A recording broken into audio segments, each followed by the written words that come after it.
Hey everyone, welcome. Welcome to the Kai and Maya show. We are here at the Hollywood Climate Summit. So happy to be here. So happy to be surrounded by people who are deeply concerned about the livability of a planet. Kai and I go way back, right, Kai?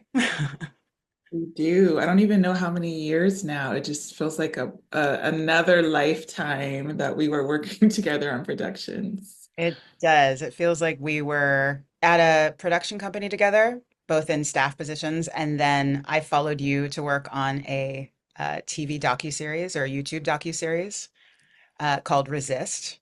But so before we get to like how we know each other, can you just give me a highlight reel of your work, and then I'll do a little bit of the same, and then we'll kind of start dissecting things. Sure. I mean, who knows what traditional route is at this point, but mine was definitely a little bit of a wandering path to where I should have always been. But I think, in the best of journeys, that's how it goes. So I went to law school actually intending to be an environmental attorney, went to the first meeting and I was like, "Ooh, this is a little boring." For my personality, I was like, "This is very sincere and very meaningful," and yet I just, I think I'm a little more rambunctious. I had grown up being in the film industry, and so I thought, let me channel this into entertainment, which can cover so many different subjects. And then halfway through law school, I was doing the artist's way, which I think Maya, you and I have talked about. And I always say the artist's way, like, don't do or read the artist's way unless you want your entire life to change. So I'm like halfway through law school doing the artist way, and it keeps saying, what would you do if money was no object? And what is your passion? All these things. And I kept putting, like, I'd be a writer, I'd be a writer. So I realized, like, what am I doing? I don't want to practice. I want to be a writer. Headed to Hollywood. And within a short period of time, reality and unscripted was really starting to move and sort of bubble up in a way that it hadn't. It used to just be like PBS and for documentaries, and that's pretty Mhm. much it. And we just saw this change happening, and something told me inside, like, go to unscripted, go to reality TV. Um, and you can always go back to scripted. I started along that path and actually really fell in love with it and fell in love with documentaries and realized that quicker than most of my scripted peers, I could be producing, directing, writing, editing, like all of the things that a lot of my scripted peers were just kind of waiting to be hired. I was doing, as you know, Maya, it's like they throw you in, they're like, field producer. And you're like, wait a minute, I'm a director. I didn't even want to be a director, I am but now literally you're doing like, everything. Yeah. exactly. So made my way up to showrunner, and then during the pandemic, I sort of got another vibe when different networks started reaching out to me post George Floyd. At that point, I was, excuse me, known for political documentaries and was doing really well, but networks started reaching out. And once the third network, which was the Oprah Winfrey Network, reached out to me expressing real interest, I just said, let me see what's going on here, and didn't know that within a few years, our entire industry would change. And I'd be very, very, very grateful to have a position at a network that still really promotes change and growth and is concerned about many of the things I'm concerned about, but there's more stability and a little more power. So that's been my journey, and just been really, really amazing to go with the flow and land here. Can you just tell the folks like what projects you've actually worked on? Because that's the one thing you left out. I know I'm the worst at that. I need to be better at, like, patting myself on the back a little bit. So I always like to say that the pivotal project that I started with is Do the Right Thing, which I was an intern at 16.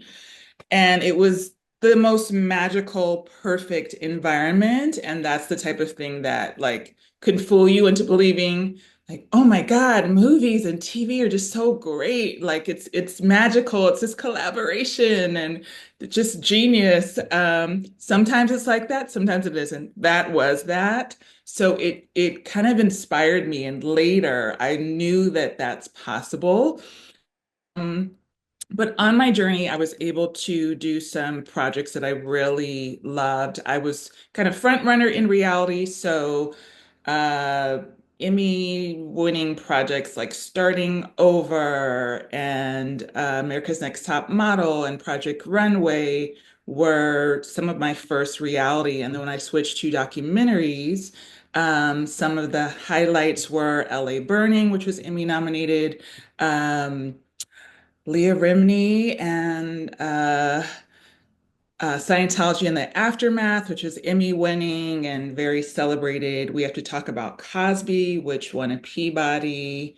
And now at OWN, I'm just fortunate to do a lot of kind of heavy hitting documentaries that feature documentary series that feature Miss Winfrey and other people we really care about and cover some really celebrate Black women and where we've been and where we are now. I love you. I think you're so amazing. And I've seen that photo of you at like Do the Right Thing when you're super young with long legs. Who are you with? Spike Lee in the photo? No, I think that one of the photos that's on the web is with Danny Aiello, who played Yeah, yeah. Sal, the pizzeria owner, who was just my heart. And I will say, I know this is like brief thing, being 16, I had this self-esteem where I was like, where's the camera going, Spike? Okay, let me set my background. Like I was just like really just I guess I didn't know that I was supposed to be afraid or intimidated. And I was like, look, we've got a job to do. We've got a shorter period of time to do it. I'm gonna do it. But people like Danny Aiello and different people, and obviously throughout the journey, um, just treated me as though I belonged and that I was valuable. And that has made so much of a difference. And it's something that, again, I try to emulate, like stop for a moment and realize like, yeah, you're you and you're like, I'm just me. But you don't know that you actually mean something to someone. They have a different image of you and your attention or your approval means something. So yeah, that was really, really pivotal and important. And you mean so much to me because and I know I've told you this, but working with you, doing Resist, which was not an easy project to work on. We were following activists that were fighting the LA incarceration system. Really amazing activists that knew what they were doing, but it's a, movable feast. And everything was constantly changing and all the logistics would shift. And the thing that you were so amazing at was just your consistency and your compassion always. So when I was at my wit's end trying to figure out like what, how I was going to get a shot inside of a prison, or can we fly the drone over the prison? How do we get these prison shots when they shut us down all the time? You were always just like, well, let's figure it out. Let's talk about it. You're just so even keeled, which I love about you. So so what are you trying to do with your work, Kai? So like what is your inner essence that you're working towards? I mean, ultimately, and I think a lot of us can relate to this if you're on this, Zoom, then you care. You care obviously about yourself and your loved ones, but you also have a philosophy or belief that if you're on the planet, you should be here to do good. So that's a value that has been passed down for just generations in my family. So much so that when I remember someone recently being like, I just decided I don't want to make change in the world. Like, and I was like, wait, huh? Like, First of all, to think that, but then you actually can just say that, like, I'm just gonna be here and I'm not gonna try, you know? So I think with everything I do, I like to feel proud. Sometimes it's not an overt political issue, but joy is political. Peace of mind is political. Like existing in a capitalist society without losing your moral, fiber. I think those are all really important things. And that is what I want to see when I'm choosing a project, some intention on the part of the network or the production company to have that impact. And then I want to make sure that we really carry it out once we're in there. So I think from people who don't produce or direct and haven't been field producing or EPing like you, I think story can be like this really nebulous idea. It's like they think kind of things just get put together. And you and I both know that there's a lot of work that goes into figuring out like how do we start this piece? Is it a cold open? How do we build the urgency and the high stakes throughout the episodes? Like, are we using a hero's journey? Are we not? Like, who are we following? What's the A story? What's the B story? So I would love to kind of dissect a little bit here, um, how we've set up projects, how you've set up projects, and we could even talk about resist. Um, so let's start, like, how do you start to think about a story that you're first-handed and that you're producing? Like, and how do you encourage, if you're EPing, how do you encourage people to hone in on what's the what's the vibrancy of it that will make somebody watch it? I think, like I said, there's a larger intention for this to be powerful and magical and to like change someone's DNA. Like that's the larger intention. Don't know how to get there necessarily, don't know all of the component parts of that. But as I'm filming, working with the crew, or as a network executive, helping develop a show, and then as I'm moving into production and post, I always think of myself, I think I have a short emotional attention span in that I like to feel. I want to feel as I'm seeing. And I think that is when you really are changing people. It's different. There are things that you watch and you're like, oh, that's interesting. Huh. Well, who knew that? That is not going to change people. That's not going to actually transform people or motivate them to be part of a larger change. So I always say, like, the easy way of saying it is, I don't want anyone to be able to get up and make a sandwich in the middle of this project, like in the middle of watching this, because I see as a viewer, there's sometimes where I'm like, oh, I'm going to watch this. And then, like, next thing I'm scrolling on my phone, or next thing I'm like, ooh, I should order from.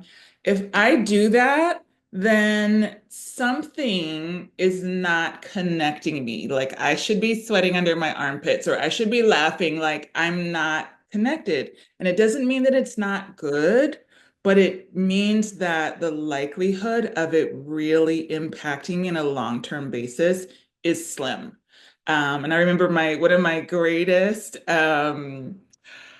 joys. I was actually dating someone who is very, um, a little neurodivergent, we'll say, and was a multitasker. So would always, even if we were watching something he was really into, would be, scrolling and doing all this. And when he would watch my things that I had produced, he would be stressed and he'd be like leaning in. And I was like, yes, like if he's got it, if he's feeling this way and he's leaning in and I can tell he's being impacted and he's riveted, then I have a chance with the rest of the audience of really making the impact. But is that different? Are you doing different story tenets for each piece? Like, are there things that you fall back on that are helpful in making the meal that could be helpful to an audience to know that that's an essential part of good storytelling? Absolutely. And I think because I have a scripted background, it's always hero's journey-ish. It's always really strong start. I think, transitioning into television from feature films, I really saw it's like first it was like, oh, you've got 10 minutes to grab their attention. You've got 5 minutes. Now we're like, you have two. It's probably about 30 seconds now, where it's like, opening images, opening statement. How do you get folks in and just locked in so that they feel like, okay, I made the right decision? There's so many choices now in terms of what you can be watching and how quickly you can just choose something else. And so I really want to make sure the audience is in their seat, whether they're, at home in their seat or in a theater or screening or whatever. So that's a big thing. Um, I think in general, we like to see people arc. So even in unscripted, where you're thinking, or if you're not in unscripted, you're thinking like, oh, you just have to be organic. And as you mentioned, Maya, like there's nothing organic about filmmaking. You shoot, you plan, you shoot, you are planning the whole time you're shooting. Um, and then you're planning before post, and then you're planning, and then you're noting. And so there's so many opportunities to make sure that at every moment it's as captivating as possible. Obviously, using interviews in unscripted, whether it's reality television or documentaries, those are pivotal because those can help us bridge from verite or maybe even cover up a hole or explain something. So I just really every I value heavy-handed filmmaking. And that may be, I don't know if there's anyone who still is just like, it is what it is. In this day and age, Sounds nice. I don't know. Like that's not going to be very good. But I mean, I think those of us who are experienced know that every single music cue, every single word is intentional. And one of the things I'm such a stickler, and you know this, Maya, I because I was, an avid reader way back then when I used to read books all the time, um, I want to hear people talking, as though in a legible way. And so oftentimes I'll say to an editor, like, this doesn't make sense. Like, if you wrote this out, this sentence actually wouldn't make sense. And I think it's important to like be that much in the minutia because what I do know about the human mind is if you give it a reason to be distracted, if you give it a reason to be like, I'm not buying that, you've lost them. And so I don't want to lose my audience. I don't want them to be distracted by that bad background or something miscellaneous where they just don't even know, but maybe subconsciously they've pulled back. So I want to, if it's as perfect as possible, then people can just concentrate on the subject at hand. They can be engrossed without being like, ooh, what was that shot? Or what did she say? Or, or what was that? Was that a glitch? No, there's no glitches. um, so that I think really makes a huge difference. Like treating people like you want to have this captive audience and you have to do whatever you need to do within the bounds of, honesty, etc., to hold your audience captive. How would you approach climate crisis in storytelling? So say you have a team, that the project has been greenlit and you're helping like storyboard it and figure it out from the ground up. Um, how would you start?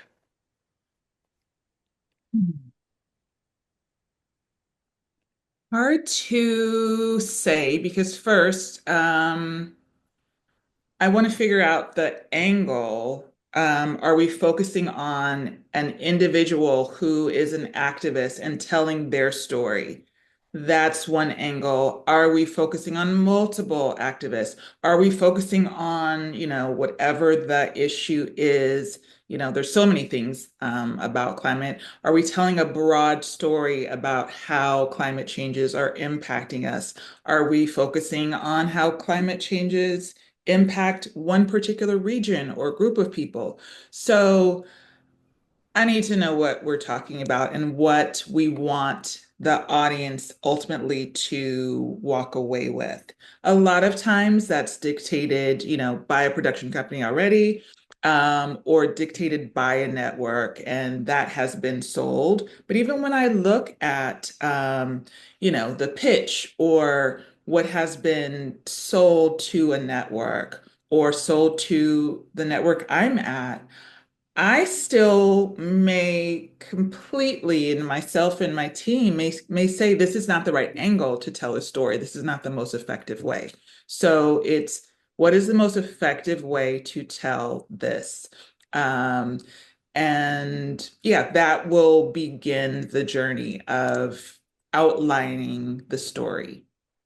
How do you know what the most effective, and then I know this is a hard question, but how do you know what is the most effective way? Is it a gut punch? I think a lot of it is, and I'm sure there are a lot of filmmakers on this Zoom. I think so much of it is gut. Um, and it's also just tried and true. It's experience. That's why we all get better as filmmakers because we know. And one of the most amazing things now is getting to the point where I can just trust that.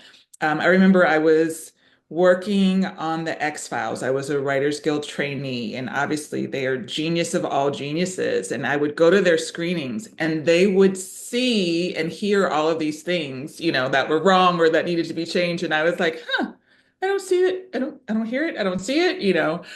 And now I'm the person who sees and hears it and also can just trust myself. Like something didn't feel right there. Okay, I don't have to question it because I know that something in me already has that knowledge. And so I can just trust it. I don't have to question whether, should I leave it? Should I not? No, something's not working there. Mhm. Um, so I do think it's part gut. But again, when you have a great team of people, these are the conversations that you have to have.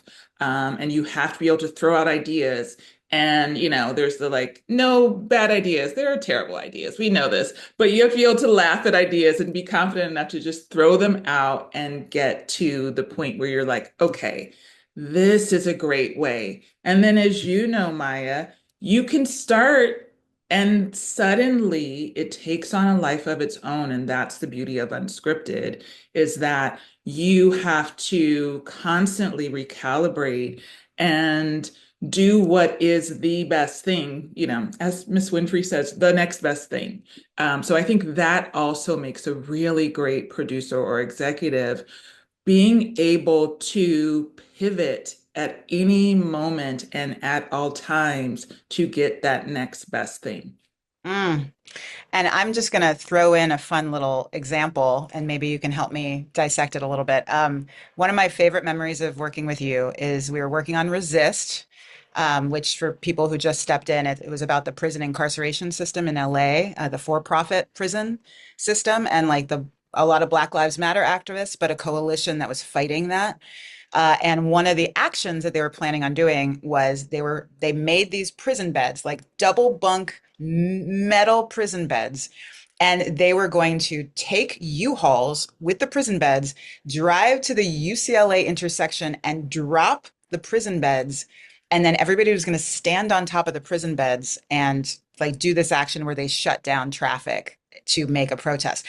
But the main character that we were following for that episode was this beautiful man named Jonathan, who was undocumented. And so they successfully pull it out and they had to like get the stuff off of the U-Hauls so fast before any cops figured out what was happening. There were buses of tourists driving, double-decker buses of tourists driving by, looking down like, what is happening? Helicopters started flying by. And then I look back to Kai, and Kai, you were weeping. I don't know if you remember that, but you were like wiping tears away from your face because your concern was that Jonathan was going to get deported.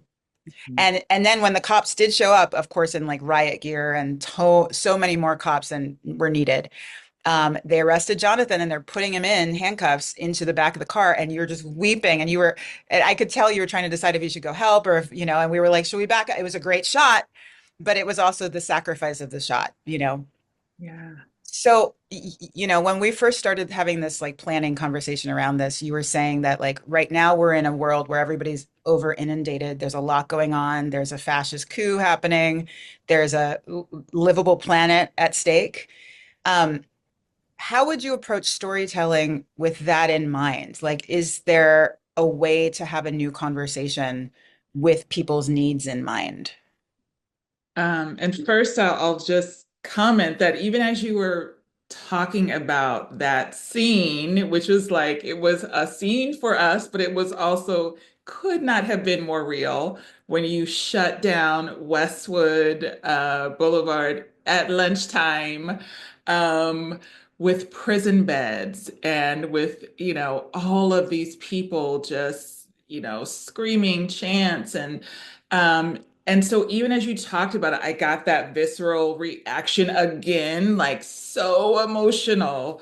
Um, and that is, when you're doing good filmmaking, when you're doing it and you're crying and you're laughing and you're already an audience member as you're watching it.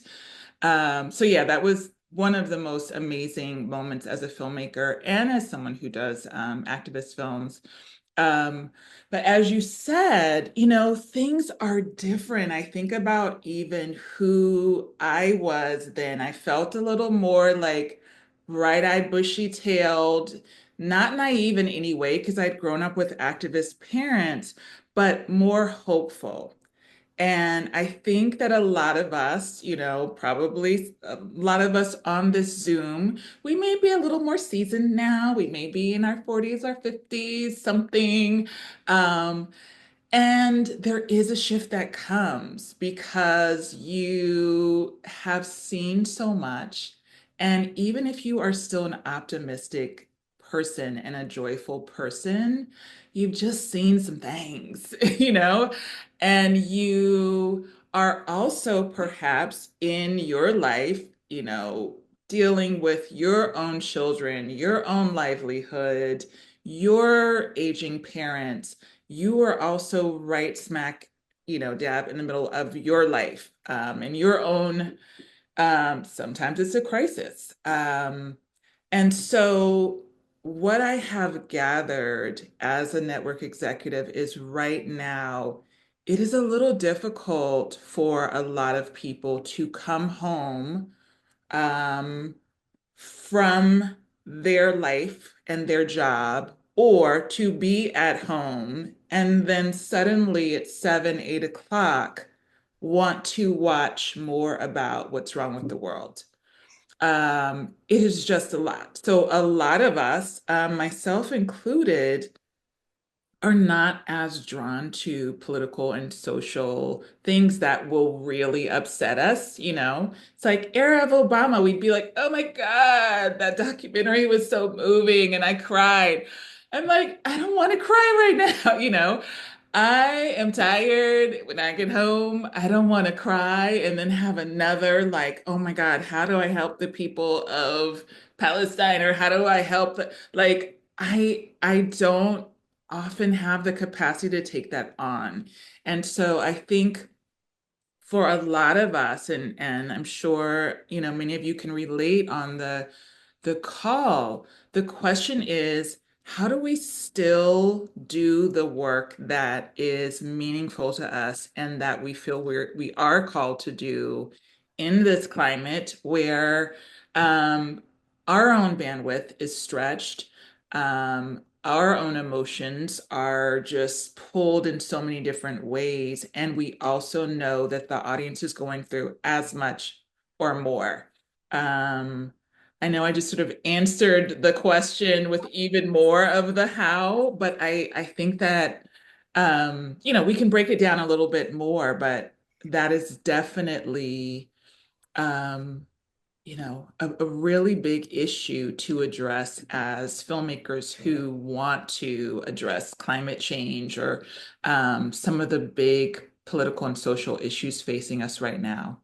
I feel that. I feel that so hard because, like, my 9 to 5 on staff with the Years Project, I'm inundated with the climate science. So I have to stay up on the latest scientific report about heat and why was 2024 the hottest out of the range of what scientists predicted. I have to look at like rising sea levels in Miami if I'm going to shoot in Miami.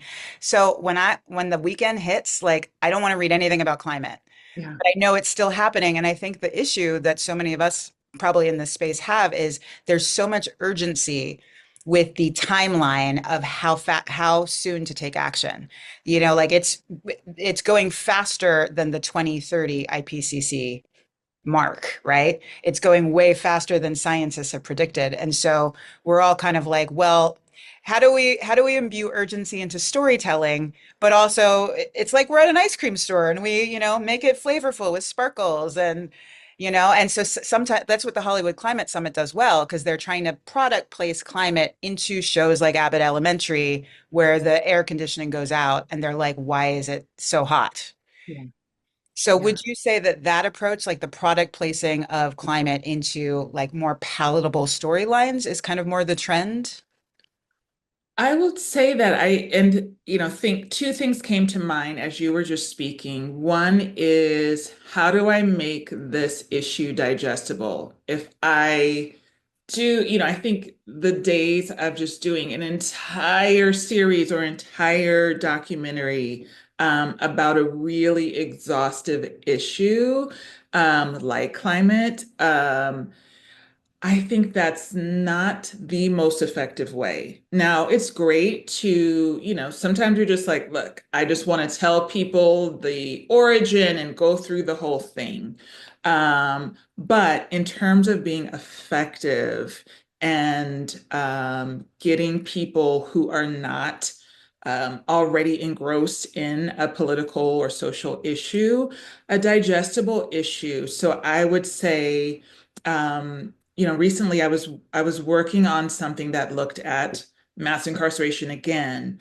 And I, from that, in my own personal activism, I was like, I am now completely overwhelmed by the issue of mass incarceration. I'm like, I don't know how to change it. I'm not very hopeful. Like, I'm not the person I was. But I could see there's one issue of juveniles being tried as adults. Okay, that's something that, unless you're dead in the center, it's like, there's something there. It's really poignant. It's really visual. And there's enough controversy within the law and a lot of discrepancy that perhaps some change could happen there. So instead of looking at the entire issue, maybe try to see what ground I can make in that smaller issue. So I think that's the first thing, choosing the most digestible and perhaps effective way.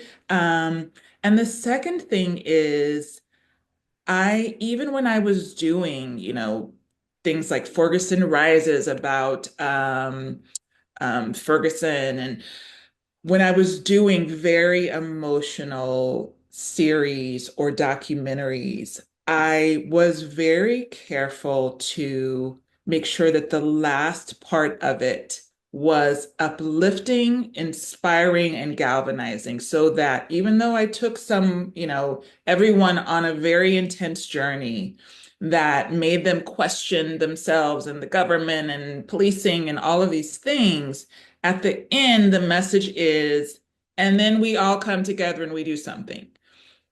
So that is how I kind of get my little secret sauce in. And I think a lot of effective filmmakers do as well. Mm.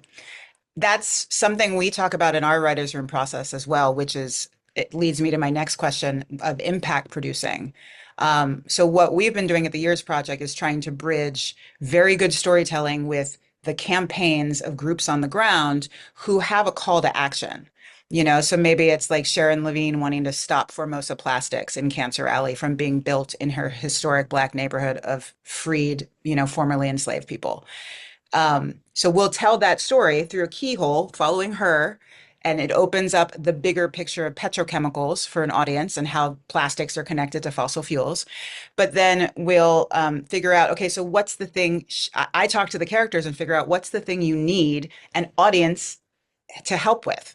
If you have all these eyes on something, what can they do? Because it seems like if we just share the information, which Hollywood has a tendency to love to do, that actually doesn't initiate as much change as if we kind of help people figure out what the specific thing they can do that'll take a short amount of time that can help. So we lost participant media, I guess, last year, which had an impact producing arm. When you're working with TV shows at OWN, do you think about campaigns? Or is it an uphill battle to create those? How do you relate to the after effects of a show? I'll speak a little generally so as not to represent the network. But yes, there is a desire to have a campaign when I've done things like the series I mentioned before, Justice USA, where we were looking at mass incarceration in Nashville through that Nashville system. What I've learned, um, budgets are tight, resources are tight. In general, as an executive, I have to pour everything in, go above and beyond to make a series great and to help the production company and the showrunners and all of those people really thrive and get their message out. After that, I got to go to the next thing, and I probably have four other things going at the same time. And that's all of us who are at networks. And so a lot of times, I have really encouraged and empowered the production company and the producers. Like, we've given you all we can. Like we have given you everything. Please run with this. And we may not be able to do anything but bless that and cheer you on and, give you any advice or input. But take what we've done together and now go out on the streets. And I've seen two of my producers from last year have done that so brilliantly. And it's like, I think gone are the days of people being able to successfully be entitled, like, oh, my network is going to then, keep peddling this and keep promoting this idea. It's like your network cannot do that anymore. Uh, but they can support you and give you, set you up in such a beautiful way so that now you have a project that crystallizes this idea and this mission, and you can just bring it. I've seen some of my producers just month after month, they're just hitting it. They are hitting the streets. They're making the most of their production. And I think that's when it really works. You have something that's moving and tangible and that can open doors, but you have to go in and keep knocking down those doors with that project. Is there any time that you've encouraged a producer or director to think about doing an campaign afterwards where they weren't kind of thinking that, where you had to kind of guide them to that, even if you didn't have the bandwidth as the network? People Thankfully, naturally go to that. yeah. I mean, I think sometimes it happens in a roundabout way where they're like, so what's next? What are you guys going to do? And I'm like, so guess what? Guess what we're not going to do? And again, it's like I wish that I could just be like, this is my passion project, and I'm gonna, for the next 2, 3 years, be right there with you. It's like that's actually not what I can or will do. So sometimes that's when I'm like, but we got your back and let's figure out how you can maximize this. Thankfully, a lot of people, I think, are getting it and don't stay in the like, wow, I sure wish the network was, they don't stay in that mind frame. They're actually now realizing this is, our industry is pretty challenged right now. We've seen even this week hundreds of layoffs at Disney, and um, it is really special to get something greenlit. It's really special to have executives, cheering you on and supporting your mission, especially when it has political and social implications. Um, and I think it's really up to all of us as filmmakers to make the most of opportunities because it is such a powerful medium. We know that. So, it's going to be much more powerful to take this into the public than anything else you could do. Yeah, so when that doorway opens, dive through it because it's an important Definitely. doorway. Yeah.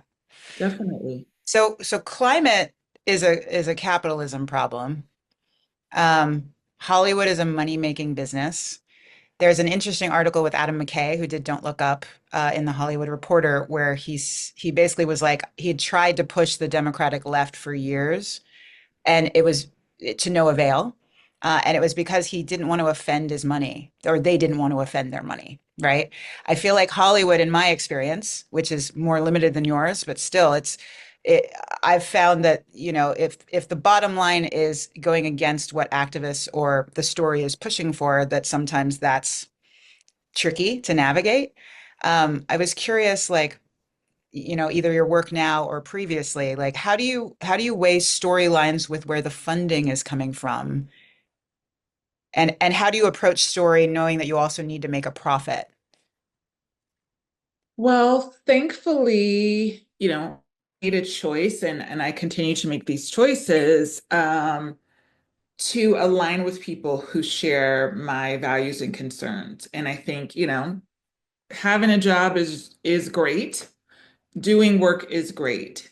If you can align with people and projects that allow you to truly be yourself and you don't have to code switch or you don't have to pretend to be something. Um, Kamala's running for president. Guess what? It's like I'm right there. I don't have to pretend that or I don't have to be like, oh, let's not talk about this. So I think that's the first and foremost, like really choosing projects and companies that you can be your true self um, in and with. Um, Ratings are really important. And beyond, that is the equivalent usually of the money. What are the ratings? What is the impact? There are things that we are able to do in the company that I'm with where we just know it's important. And so we may know that this is not something that, every single person is going to watch. And yet, if 500,000 people, if 1 million people watch it, which is like not, the ratings that everyone strives for, it's 500,000 people, so I never lose track of that. Like I got 500,000 people, or we got 500,000 people to tune in and to examine an issue and to care. So it's like that is so valuable. And I'm grateful that I am at a company where there's times where that's what is important to us. There's other things that we're like, yes, this is our moneymaker. This is, this is the pop show that our audience loves, and it's number one or number two in our demographic. Great. But I think also, it is a business, and smart filmmaking and smart networking is about a balance of both. Um, Making sure that you can get as many people in the seat, but also making sure that you are able to do the work that's meaningful. Mm-hmm. Hmm. Do you do you shy away from any projects that the audience has to shift something about what they're doing or what their outlook is or how they're approaching things? Because I think that's also the fundamental issue with capitalism being a climate problem is, if we're going to dismantle the drivers of climate, which is the fossil fuel industry, oftentimes that's not about individual actions like changing a light bulb and, recycling the 10% that gets recycled. It's about shifting money away from like fossil fuels, which is a, huge conversation of where Hollywood's money is coming from. But I wonder how you navigate like any of those treacherous waterways if you have to, like when you're starting a project or when you're working on a project. Um, I think usually, I don't do all the green lighting. I'm not that high up that I'm just like, yes, we're doing we're doing this. But I think there's a consensus in that once we choose something, we're definitely using our judgment about what's effective. Am I going to go super hardcore and address the larger issue of capitalism in the way that I really, that I would talk to you, Maya, or someone else? Maybe not. Maybe that's not the most effective way. Am I going to get some licks in? Yeah. Like I'm going to get a few little licks in. There's times where I've been like, ooh, I can get a little lick in for Ronald Reagan, his administration, and just a little lick. And that makes me feel good because not only is it important for people to know real information and for us not to let others rewrite history, but it's a little stronger jab, and then I can relax a little bit. And I think, again, in just quality filmmaking, you don't want, like, people have to breathe. And so Hmm. quality filmmaking gets you in, and then it's like, you need a freaking breath. You can't be on cortisol for like 2 hours straight. So there, as a filmmaker, I may go really heavy. I may go really political. I may kind of try to, get people to blow your mind. And then, okay, let me let you breathe for a second before we, tee up the next thing. So, um, yeah, I think everything is strategic. And for right now, I'm not in a position where I have to make those type of decisions, but I could see how with you really focusing on climate, how that could be a real issue because ultimately it's like we want to dismantle this idea that if everyone just collects their plastics, we'll be good. It's all of us as individuals who are the problem. It's like we know that's not true, but then it's the question is what do we do if our focus is on the great big others and the great big capitalism? That is kind of unempowering for our audience because now they're overwhelmed. So, can we tell them the truth, but then also give them tools to somehow make a difference? Sometimes the difference is just now I know the truth. Mm. That is all you can do is just shift people out of a mindset and hope that it's reverberating enough that it impacts their life and their actions. Sometimes that's all you got. Well said, Kai. Well said.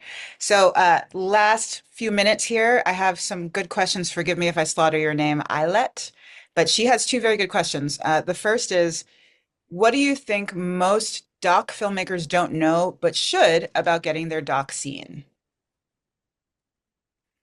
Okay. So that is, I'll give an easy answer that a lot of people miss. Know your audience and know the network. So there's so many people, I don't know how they find me. They find me on the interwebs and they're like, I've got this great thing about this. And I'm like, in my mind, you don't watch our network. You don't know what our target audience is. You don't know what we do. So there's nothing really for me to respond to because you haven't done your work to figure out, okay, these stories that are similar to the story that I want to tell, were successful at this production company. They took those on. This network took this on.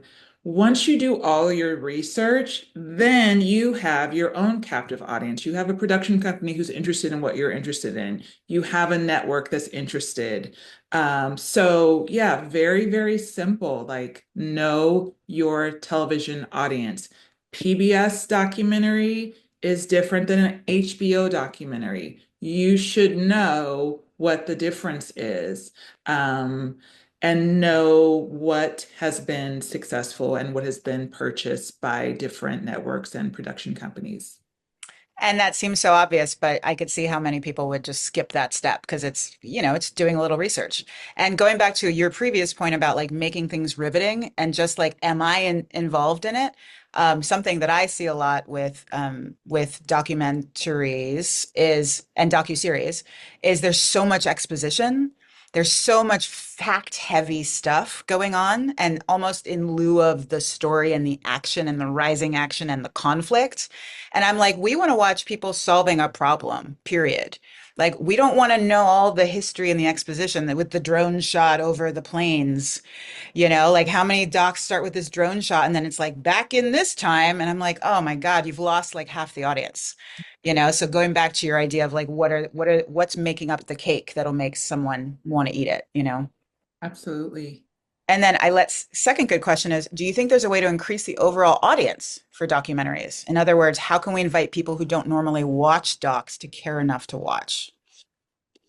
I mean, I think that's really been happening. That's been one of the most thrilling things about being in this genre over the last 10, 15 years. It has happened. I think Netflix has played a huge part in it that people don't have to go to, HBO. I think streaming, obviously, as much as we're like, streaming has destroyed it all.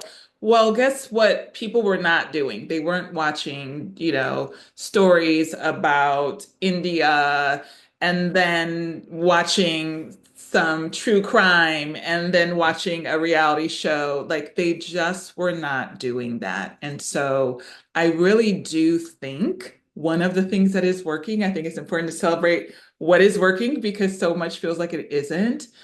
We have the audience, we have the content and the interest.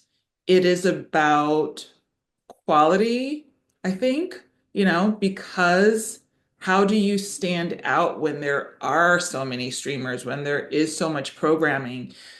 But at the same time, we all know, I mean, last night I was like, there's nothing to watch, like that still happens. And I'm like going from streamer to streamer. And I just don't know what there is maybe to watch. But I also am like, I haven't heard a buzz or I've gone through the things that I've heard the buzz about. And so I do think figuring out how to make that buzz, and usually it is based on the quality and impact of your programming. Like I really do think now, audiences, they will make something number one. Sinners, different things are number one for a reason because suddenly people are talking and suddenly people are feeling something. So all of the opportunities are there in terms of the structures, although I know it is a very difficult time in this industry to actually get things made. So, yeah. Yes, and if you haven't Good seen and the bad. you haven't seen Sinners, y'all, run, don't walk. If it's still playing in the theaters, because my mouth was hanging open the entire time. I was amazed. Becky has a good question. Are either of you seeing ways that producers are finding audiences outside of traditional media networks and streamers to get their stories into audiences' hands, like social? I could tackle this. So when we did the TV series Years of Living Dangerously, produced by Jim Cameron on Showtime and Nat Geo, it was amazing. We found ways to like put celebrities as the correspondents, figuring out the climate issue. So each celebrity, like Harrison Ford, was trying to figure out, palm oil deforestation and like how to talk, how to figure out how to stop that and different aspects of the climate crisis. But the problem with features and even docuseries is it takes so long to make them. And the scale and pace of climate requires us to be nimble. So one of the things that we do at the Years Project is we have a very large following, one of the largest in climate, for like our short documentaries on our socials. And that, I mean, that's including TikTok, Threads, Blue Sky, LinkedIn, and of course, YouTube, Facebook, the Instagrams, X, all that. And what that's enabled us to do is get things out faster for campaigns. And so we'll still partner with influencers, whether the celebrity or not, but oftentimes it's real groups that already have a following for the campaign. And so if they're featured in the thing, they want to spread it. So we get organic reach because of that, which is not paid for, but then we also do like paid targeted marketing to people, and we get as many views, if not more, than TV, but it's faster. It's much, much faster. So if I work on a shoot in Cancer Alley, like we come back, we can turn it around in like 2 months max, with like a small team. So that's helpful. And I don't know if you guys I'm sure you do. You have a digital arm, Kai? Yeah, and I would say the same thing. We see that a different demographic, a younger demographic is going to YouTube where we have little shorts or little clips of our shows and then finding their way back. Whereas, obviously we are a traditional network. And so even though a lot of what I produce or what we produce goes on to Max as the streamer, HBO Max now, um, we are still trying to pull the audience in. And so we have to use, yeah, TikTok and YouTube and other social media ways and shorter, more exciting content to lure people in to the larger shows. Clever. Yes. So we have to wrap now. Thank you so much for being here. Kai, how can people follow you and follow your work? I recently put together my website. So it's kaibowe.tv or kaibowe.com, Kaibowe. And it has pretty much everything there. So I'm really happy that I finally got around to doing that. I also am going to be doing master classes called the Success Code, and that has been in the works for a while. It's so much that I've been teaching about how to actually survive and thrive in this industry after having been in it for over 30 years. And so I just wanted to share that on a larger platform as opposed to, small group discussions that I do or mentees, et cetera. So keep a lookout for that too. Really practical, specific, and changing, transformative ways that will make an impact during this time where our industry is really kind of struggling a little bit. And if people want to follow Own, if they aren't already, it's just like at Own, I think, Yes, yes. on all platforms. Yes, I believe I'm like, I should know this. Let me do a quick. It's okay. I think it may be own.tv.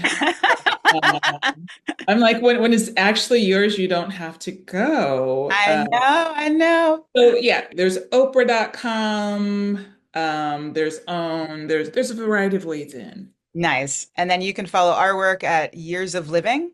on all platforms, which is short for Years of Living Dangerously, the TV show, which the whole first season is free on YouTube.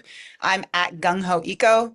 Thank you all. Appreciate you. And thank you, Kai. I love you. I think you're amazing. I appreciate you. Oh, thank you so much, everyone. Thank you for the work that you're doing. And I just wish you the very, very, very best, the most success, the most joy. Keep believing, keep creating, and know that everything you do will be rewarded in some way. Just, hang in there and do your very best. It's so wonderful to be a part of a collective of filmmakers who care and who are dedicating themselves to the planet and to humanity. So thank you so much.